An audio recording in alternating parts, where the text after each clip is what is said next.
My name is James Byrne. I run Any Other City Records here in Dublin. I set it up in 2007. I'd been meaning to set it up for years and finally did it then. It's been running since then. I'm about to release my 13th release, and yeah, covering many different genres, all good bands.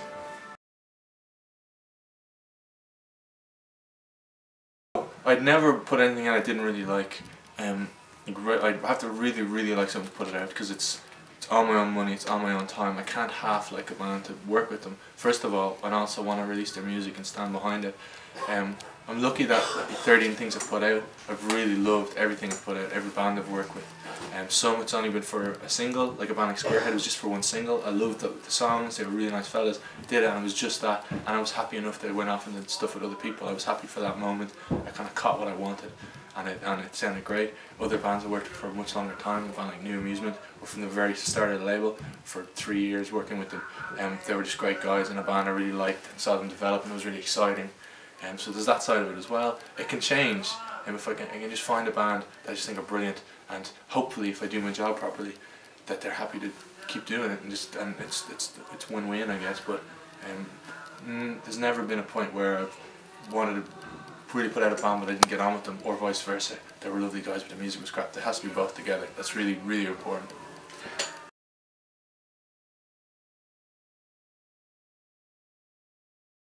Only if I'm asked to by the band. Only if I think, if there's something glaring obvious, I'll say it to them. I'll just give you my suggestions. That's kind of why, I guess, why they want me around sometimes, if I can be objective about it. It's very insular if you're in a band writing, and sometimes you need an outside voice saying, well actually I think this is really good, and if they like your opinion, grand. But I'd never say to a band, that chorus should be longer, or do this or do that, unless they ask me. But the whole point is that it's me working with artists. That's the fun part, seeing how they develop, making missteps, making wrong turns, but still coming around. That's exciting to me. It's maybe it's not as commercially sensible, but I'm not kind of concerned with that. It's more to see how a band develops and helping them if they suddenly want to make, if it's a loud band that wants to suddenly a really quiet song, or vice versa, or a poppy band that suddenly wants to do an instrumental song. If I think if it's what they really believe, then that's what I'm investing in. So it would never be a case of me sitting them down and say, guys, you're missing out on this, that song is not good, or, you know, they have to bands have to learn that themselves, otherwise there's no real point, and it's me working with myself basically. We can meet somewhere in the middle, and then it's just really covering costs, and then any money that's made after that, splitting it 50-50. It's like a real rough trade way of doing it. You cover costs and you split the profits. So it's worked so far up to now. It's probably part of the reason why I've not made any money, but if I can cover my costs, that's a success. Other labels work differently, obviously. They pay for everything, and then the band gets a tiny percentage, and then the label keeps all the money, but there's no point in doing that. There's no millions to be made, and I don't think any band that I'd work with would want to do that anyway. I wouldn't want to do it if I was in a band. That's a lot of the way I run the label. I frame in that way. Would I do this? I've been in bands for years, and I'm always paranoid about labels and stuff, so would I do that? Would that be something I'd be into doing? And if so, then I'll take it to a band. If not, then why take it to the band? If I wouldn't do it, they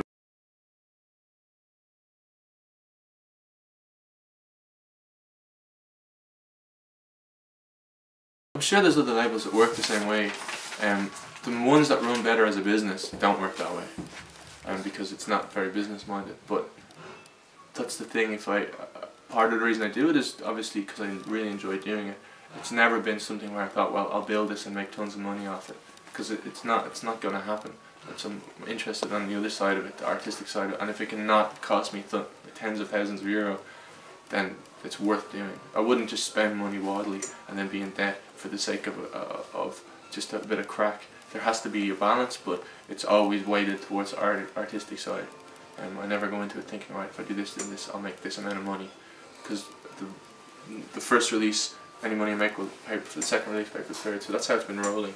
Any money I get in from a release I might have put out 2 years ago goes into my next release. So there's never money taken out. It's just usually money going in. But there's other bigger labels can't run like that. You have staff.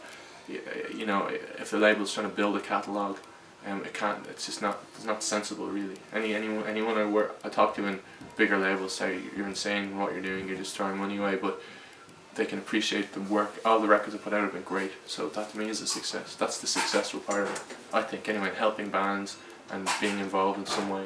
I get enough out of that to not demand huge figures.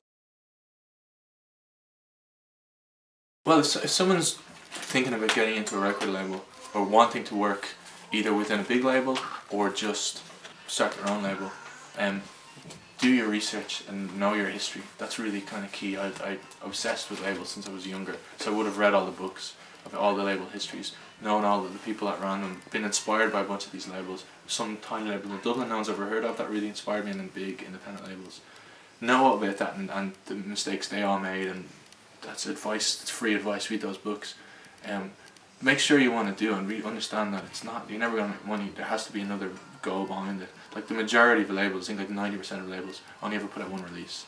They start, put it out, and then they're like, oh, I have so much else, I'm not doing that again. And if you haven't got that fire in you, you won't do it again.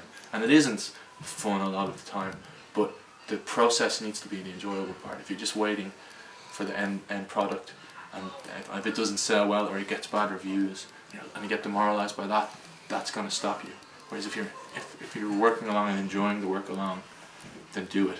If you're wanting to work in a big label, you have to start. You have to show you're proactive. So, I mean, I've done everything. I've run club nights, I've booked shows, I've managed bands, I've been in bands, set up a label, did a radio show, did everything you could possibly think of music related.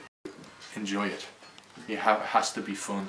And if it's not, if the idea of dealing with pressing plants, dealing with art directors and dealing with delivery in shops and all that kind of stuff, dealing with bands, if that doesn't appeal to you, if that doesn't sound like fun, then you're not going to do it. Don't do it.